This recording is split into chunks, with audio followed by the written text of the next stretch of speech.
ইমান দিন ধৰি আলোচনা পন্থী হিচাপে থকা আলফাৰ এটা বৃহৎ গোটে চুক্তি স্বাক্ষৰ কৰিলে আৰু এটা কথা স্পষ্ট যে আমাৰ যিসকল অসমীয়া যুৱকে এটা সময়ত এই ধৰণৰ আলফা বা আলফালৈকে গৈছিলে সেই সময়ৰ পৰিৱেশ আৰু আজিৰ পৰিৱেশৰ মাজত আকাশ পাতাল পাৰ্থক্য আছে গতিকে আজিৰ যিটো পৰিৱেশ আমি ভাৰতীয় ব্যৱস্থাটোৰ মাজত থাকি সুন্দৰভাৱে অসমখনক আগবঢ়াই নিয়াৰ যি এটা সুন্দৰ পৰিৱেশ আছে এই পৰিৱেশত সেই দিনবিলাকৰ কথা আজিৰ পৰা 40 বছৰ 30 বছৰ আগৰ দিনবিলাকৰ কথাৰ মাজত মিল নাই গতিকে আজিৰ পৰিৱেশৰ কথাটো ভাবি মই ভাবো যে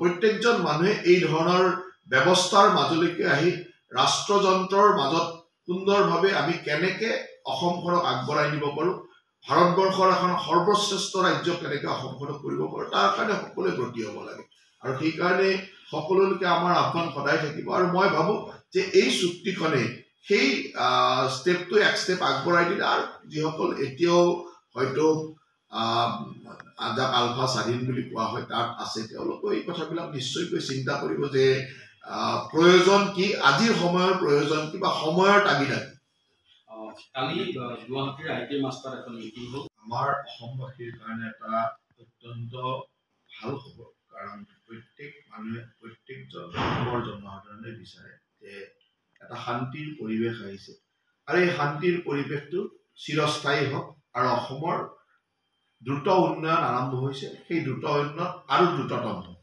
গতিকে কালিৰ এই শান্তি চুক্তিখনে বা এই চুক্তিখনে ত্ৰিপাক্ষিক চুক্তিখনে অসমলৈকে এটা স্থায়ী শান্তিৰ বতৰা আৰু তাৰ লগে লগে অসমৰ দ্ৰুততম উন্নতিৰ কাৰণে এটা ব্যৱস্থা আৰম্ভ হ'ল বুলি আমি সকলোৱে বিশ্বাস ৰাখিব পাৰোঁ আমাৰ মাননীয় প্ৰধানমন্ত্ৰী মাননীয় গৃহমন্ত্ৰী আৰু অসমৰ মুখ্যমন্ত্ৰী ডাঙৰীয়াৰ বিশেষ তৎপৰতাৰে এই সুন্দৰভাৱে এই চুক্তিখন হ'ল আৰু মই চুক্তি স্বাক্ষৰকাৰীসকলকো ধন্যবাদ জ্ঞাপন কৰিছোঁ যে অসমৰ উন্নয়নৰ স্বাৰ্থত অসমৰ সামগ্ৰিক বিকাশৰ কাৰণে তেখেতসকলে যি ধৰণে বিভিন্ন ব্যৱস্থাৰ মাজেৰে বা সংগ্ৰামৰ মাজেৰে গৈ আছিল আজি এটা পৰিৱেশৰ মাজত আহি বিশেষকৈ প্ৰধানমন্ত্ৰী মোদী ডাঙৰীয়াৰ নেতৃত্বত গোটেই ভাৰতবৰ্ষত যি ধৰণৰ উন্নয়নৰ পৰিৱেশ হৈছে আৰু মাননীয় মুখ্যমন্ত্ৰী ডক্টৰ হিমন্ত বিশ্ব শৰ্মা ডাঙৰীয়াৰ নেতৃত্বত হোৱা উন্নয়নৰ লগত একাত্ম হৈ অসমখনৰ স্থায়ী শান্তি আৰু বিকাশ দ্ৰুততম কৰিবৰ কাৰণে এই চুক্তিয়ে যথেষ্ট তাৎপৰ্য বহন কৰিছে আৰু মই সকলোলৈ এই ক্ষেত্ৰত ধন্যবাদ জ্ঞাপন কৰিছোঁ কালি মুখ্যমন্ত্ৰী এটা কথা কৈছে যে এই চুক্তিৰ জৰিয়তে চুক্তি হোৱাৰ ফলত পৰিয়ালবাদ আৰু নীলাতে এই দুটা বস্তু কংগ্ৰেছত একেবাৰে অপৰিহাৰ্য গতিকে ৰাহুল গান্ধীয়ে গৈ যেনেকে কেৰেলাত ইলেকশ্যন খেলিব পাৰে তেনেকে কিছুমান মানুহ আছে যে চবতে ইলেকশ্যন খেলিব পাৰে সেইটো তেওঁলোকক পৰিয়ালবাদৰ কাৰণে তেওঁলোকক এলাও কৰি থোৱা হৈছে মানে নীলাত এজন জন্ম ললে সেইটো এলাও গতিকে সেইটো আৰু কি ডাঙৰ কথা সেইটোতো আৰু এলাও আছে তেওঁলোকৰ কাৰণে বাকী সাধাৰণ কৰ্মীৰ কাৰণে এইটো এলাও নাই তেওঁলোকৰ কাৰণে এলাও আছে চুক্তিৰ বিষয়টো মই পুনৰ আহিছোঁ যিহেতু আলফাৰ কেইবাগৰাকীও নেতৃত্বই এই চুক্তিখন লৈ সন্তুষ্ট নহয় বুলি কৈছে আৰু আজি কিছুমান পূৰ্বে ডক্টৰ হীৰেণ গোহাঁইয়ে কৈছে যে এইখন কোনো কাৰণতে আপোনাৰ যুক্তিসংগত চুক্তি নহয় বুলি তেওঁ কৈছে বা অসন্তুষ্টি প্ৰকাশ কৰিছে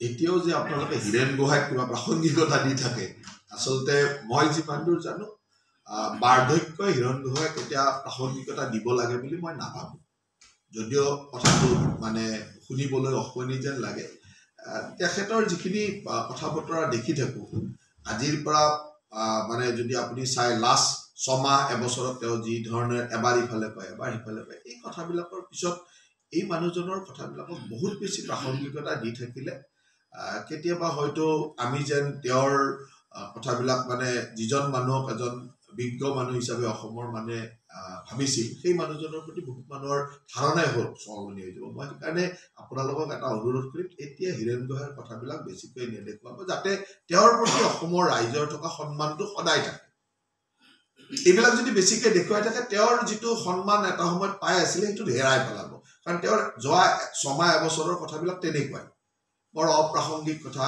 ওলোটা কথা নিজকে কণ্ট্ৰডিক্টৰী কথা কয় সেইকাৰণে মই আপোনালোকক এটাই অনুৰোধ কৰিম যে হীৰেণ গোহাঁই অসমৰ সমাজ জীৱনত ডাঙৰ হোৰ্ডিং বিভিন্ন আছে অথচ তলত বহি আছে APCCৰ প্ৰেচিডেণ্ট ভূপেন বৰা, বিৰোধী দলৰ দলপতি দেৱব্ৰত শইকীয়া, দুজনৰে কিন্তু উজ্জ্বল এক প্ৰকাৰ উজ্জ্বল তেওঁলোকৰ ফটো, কিন্তু সাংসদ গৌৰৱ গগৈ যথেষ্ট তাত বেছি আগস্থান দিয়া হ'ল। এইটো কংগ্ৰেছ দলৰ কাৰণে কোনো নতুন কথা নহয়। কংগ্ৰেছ দলটোৱে হ'ল আমি যাক ব্লু ব্লাড বা নীলা তেজ বুলি কওঁ, বা যিটো আমাৰ পৰিয়ালবাদ, এই পৰিয়ালবাদক কংগ্ৰেছ দলে সদায় আগস্থান দি আহিছে।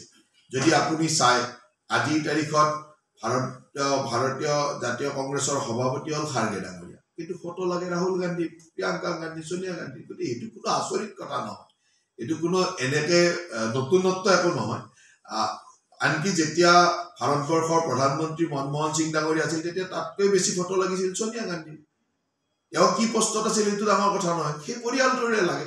ঠিক তেনেদৰে অসমতো মানে গৌৰৱ গগৈৰ ফটো লগাটো কংগ্ৰেছৰ পৰিয়ালবাদ বা আমি যিটো ব্লু ব্লাড বুলি কওঁ, নীলা তেজৰ প্ৰতিফলন, এইটো কোনো অস্বাভাৱিক কথা নহয় কংগ্ৰেছ দলৰ। হলেও APCCৰ প্ৰেচিডেণ্ট আৰু অন্যজন হৈছে দলপতি। এতিয়া বহুত কংগ্ৰেছী মানুহেই নাজানে যে ভাৰতীয় জাতীয় কংগ্ৰেছৰ সভাপতি। তেওঁলোকে সদায় ভাবি থাকে যে ৰাহুল গান্ধী, প্ৰিয়ংকা গান্ধী এনেকে ভাবে, সভাপতিও নাম নাজানা বহুত কংগ্ৰেছী ওলাব। গতিকে ইয়াত কোনো আচৰিত হ'ব লগা নাই। এইটো কংগ্ৰেছৰ পৰিয়ালবাদটো তেনেকেই চলে। কালি কিন্তু এটা কথা স্পষ্ট যে দলটোৰ ভৱিষ্যত কি, দলটোৰ যে ভৱিষ্যত অন্ধকাৰ তেওঁলোকে জানে, কিন্তু তেওঁলোকৰ হাতততো উপায় নাই। গতিকে এই কামখিনি কৰি থাকে। গতিকে তাৰ মাজতে মনৰ কথাৰ মাজত কাৰোবাৰ ওলাই পৰে, সেইটোৱে আৰু। অকল গৌৰৱ গগৈ বুলি নহয়, বিভিন্নজনৰ কথাৰ পাকত এইবিলাক কথা ওলাই থাকে। তেওঁলোকে যেতিয়া বহুত মানুহে যেতিয়া এনেকুৱা ধৰণৰ অন্তৰংগ আলাপত বহে, বিভিন্নজনৰ লগত ফোনত কথা পাতে, এই কথাবিলাক কৈয়ে থাকে যে কংগ্ৰেছৰতো কোনো ভৱিষ্যত নাই, কিন্তু উপায় নাই, দলটোত বহুদিন ধৰি আছো কাৰণে আছো, তেনেকে কয় আৰু। সেইটো কোনো মানে এনেকুৱা কথা নহয় যে সেইটো সকলোৱে জানে।